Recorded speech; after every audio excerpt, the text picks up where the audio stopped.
Halo, halo, apa kabar? Assalamualaikum warahmatullahi wabarakatuh. Senang sekali saya sebenarnya bisa kembali menjumpai Anda semua.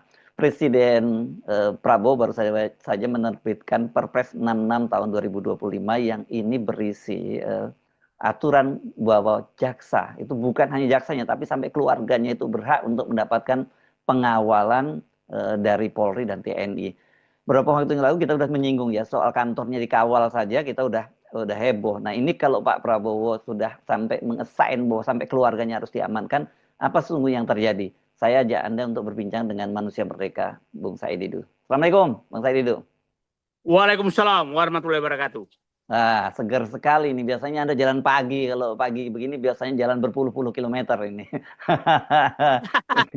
Kelihatannya Pak Prabowo juga udah mulai juga ini mulai panas mesinnya gitu ya. Kalau kita menduga dan ini ya soal saya teringatkan Anda menyatakan bahwa Pak Prabowo ini kelihatannya akan setelah masuk dari sawit kemudian ke tambang nih. Apakah bagian dari itu? Nah, silakan Anda jelaskan ini, Bung Said. Saya malam melihat lompat sawit Lompat. tambang langsung ke Solo. Oh, aduh. Kok bisa langsung ke Solo gimana ceritanya itu? Iya, Tritex. ya. Oh, Sritek.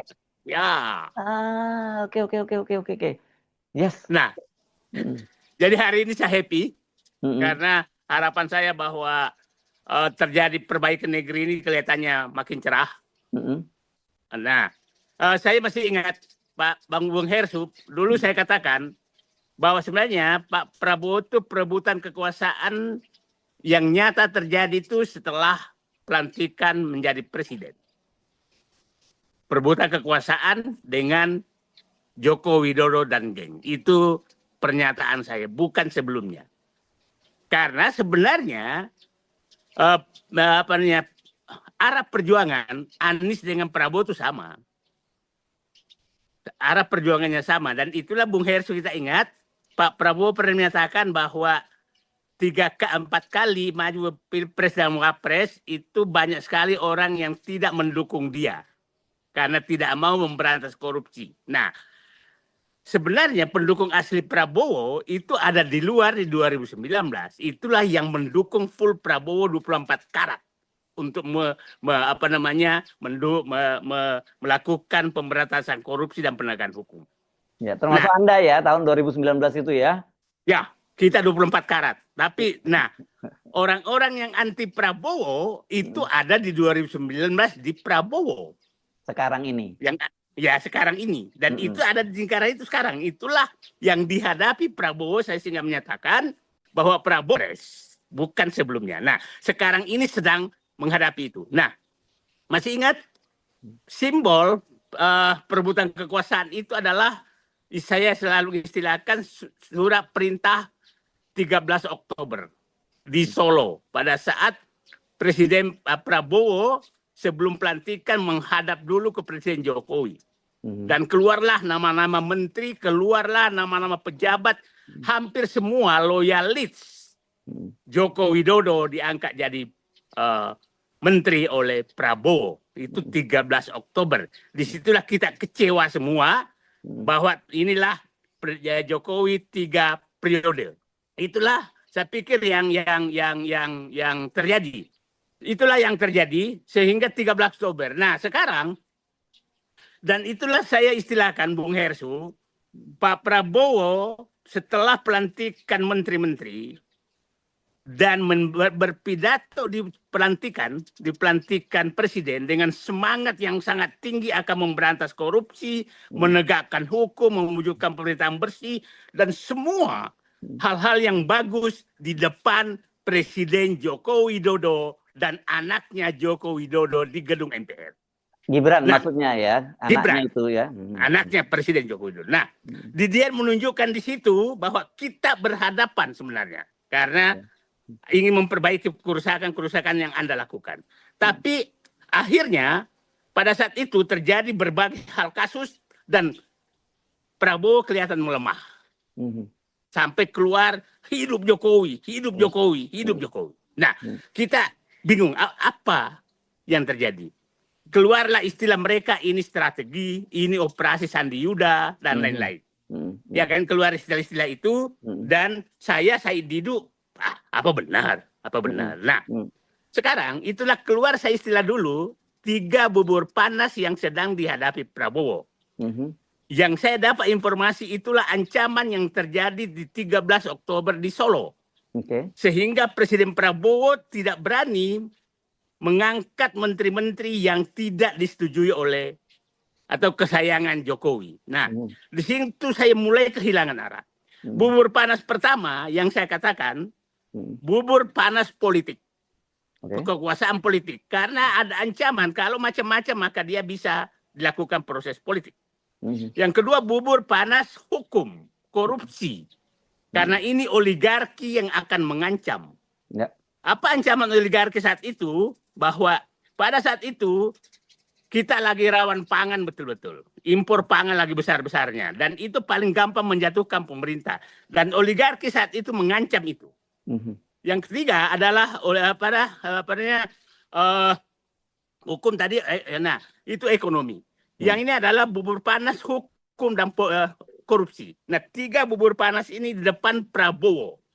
Dan saya sudah menyatakan ini bubur panas biasanya dimakan dari pinggir, bukan dari tengah, Oke.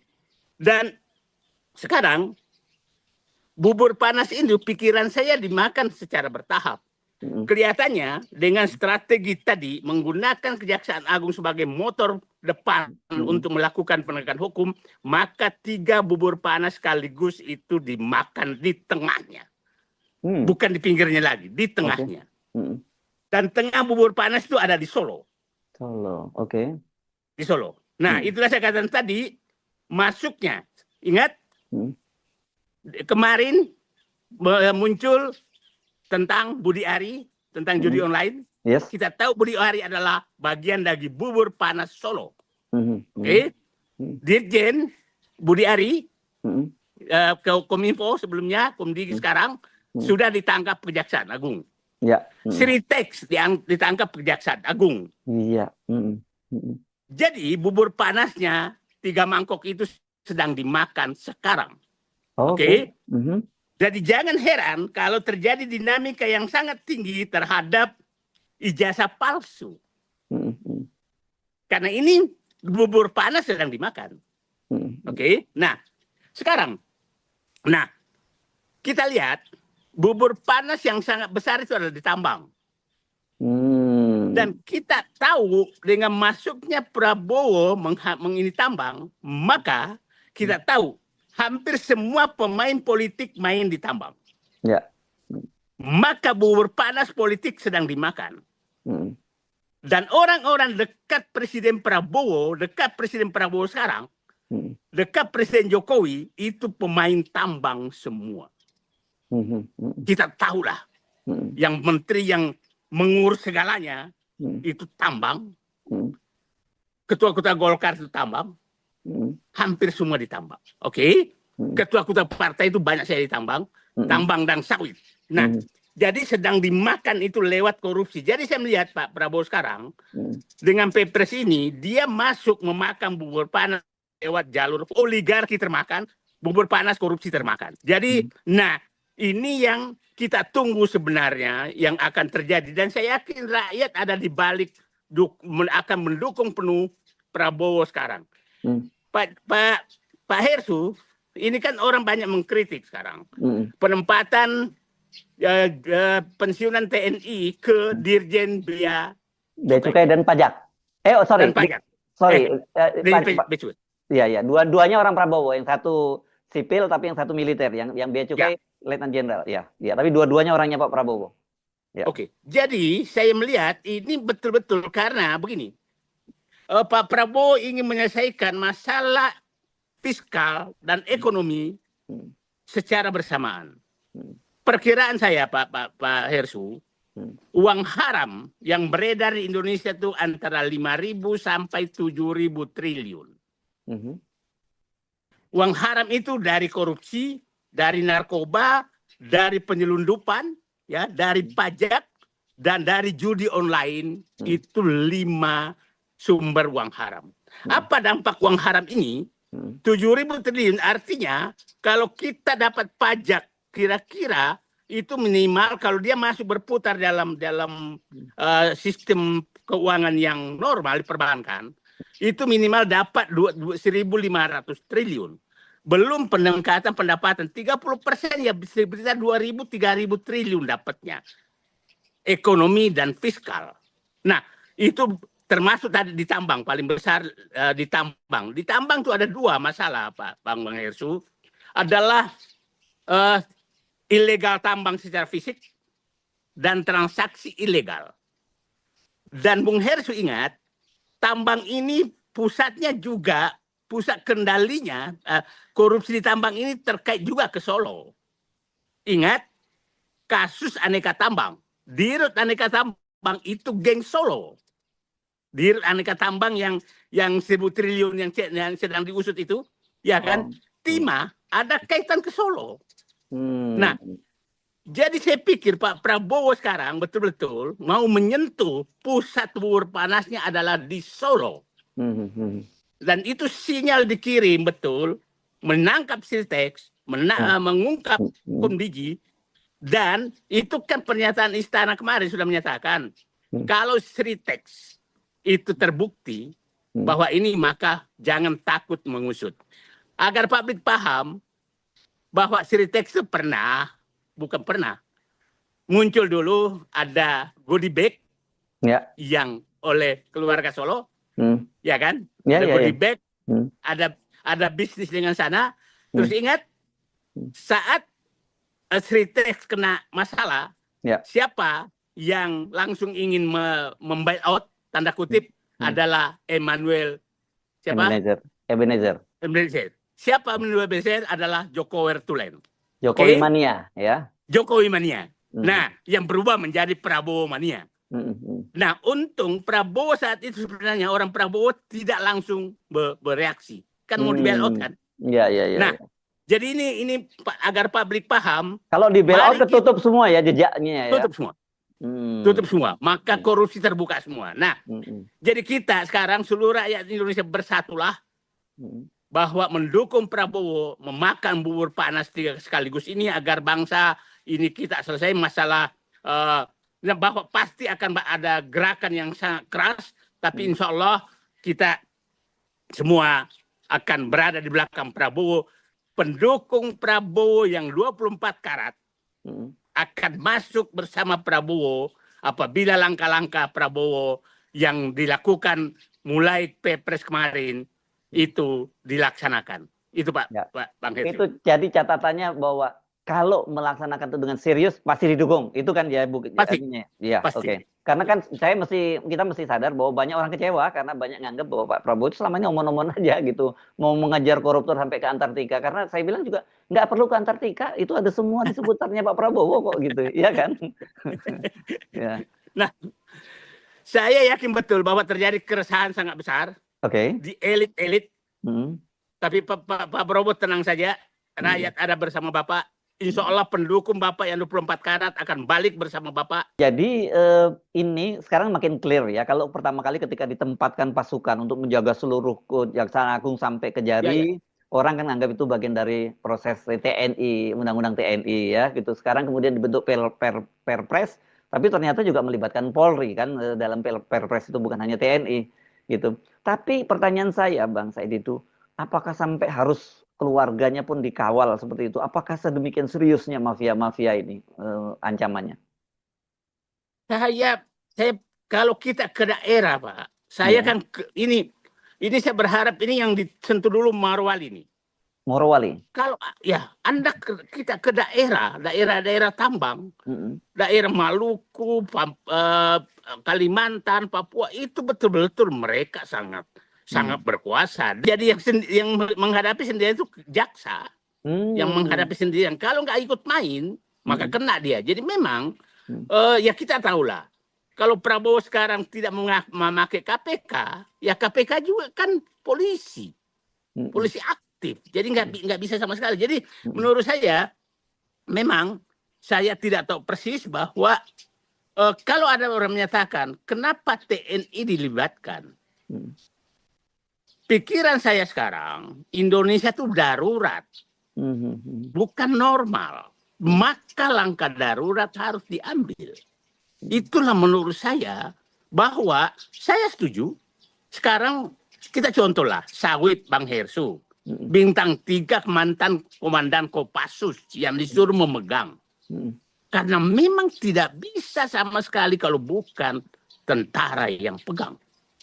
Karena di bawah itu mafianya tidak ketulungan, karena mereka memang banyak sekali uang. Apalagi mau masuk tambang. Saya paham betul kenapa tambang belum masuk, karena belum ada Perpres yang keluar. Kalau Perpres yang keluar ini sudah keluar, saya pikir tambang akan masuk. Dan saya masih menunggu Pak Prabowo membentuk Satgas Penanganan Tambang yang terdiri dari orang-orang yang betul-betul loyal untuk memperbaiki negara dan hanya takut kepada Allah Subhanahu wa taala. Itu yang diperlukan, karena ini sangat besar, karena ini mafianya sangat kuat, Mas Hersu. Nah, mudah-mudahan dengan Perpres ini, dan saya berharap itu tidak dilakukan oleh lembaga normal, lembaga yang formal. Jangan lagi menugaskan Kementerian SDM. Masih ingat Dirjen Minerba yang ternyata ikut main? Menteri-menteri juga udah, itu jangan libatkan dulu semua. Bentuk Satgas untuk menangani ini, dan Pak Prabowo akan mendapatkan sekaligus kekuasaan politik akan dia bersihkan, oligarki akan dia gusur, koruptor akan dienyahkan. Jadi 3 sekaligus musuh yang dibersihkan: politik busuk, oligarki, dan koruptor. Itu yang harus dilakukan. Dan itu pusatnya di Solo gitu ya, seperti yang kata Bang Said itu ya. Indikasinya ke sana. Indikasinya ke sana. Jadi ini peran terbuka terhadap Solo dong berarti Pak Prabowo. Saya katakan iya. Saya katakan iya. Ini peran terbuka kepada Solo. Karena Solo ini betul, ini adalah, ingat geng yang tadi saya baca dengar di post Bang Hersu, juara korupsi yang terjadi. Iya. Itu kan geng Solo semua. Mulai bayangkan aja, Jiwasraya dihajar, Asabri dihajar. Iya kan? Terus Antam dihajar. Semua yang dihajar itu geng Solo. Sirzeksun geng Solo. Jadi janganlah. Ini geng Solo betul-betul perusak negara. Perusak negara, dan itu yang harus dibersihkan oleh ingat juga lah, hampir pejabat-pejabat semua yang dianggap Jokowi, Kapolri, Panglima TNI, menteri paling dekat dia itu geng Solo semua. Iya. Oke, tapi kenapa belum dibersihkan mereka ini? Saya pikir begini, ini kalau istilah menangkap ikan, itu jangan pakai ditembak. Oke. Jangan biar keluar semua gitu siapa. Jangan keluar airnya gitu. Air diaduk-aduk, merasa nyaman. Nah, baru ternyata kau juga gitu kan. Nah, jadi mungkin ilmu saya nggak nyampe, awalnya dulu saya nggak percaya, mungkin betul apa yang dikatakan Pak Jenderal Gatot Nurmantio, bahwa Pak Prabowo sedang melakukan operasi Sandi Yuda. Nah, perkataan saya dulu, hati-hati, geng Solo juga melakukan operasi Sandi Yuda tandingan. Kontra Sandi Yuda gitu ya. Kontra Sandi Yuda. Jadi sekarang kelihatannya yang terjadi, Mas Hersu, adalah perang Sandi Yuda antara Hambalang dengan Solo. Oke, baik. Dan rakyat ada di pihak Hambalang. Yes, oke, baik. Terima kasih. Saya kira cukup sampai di situ ya.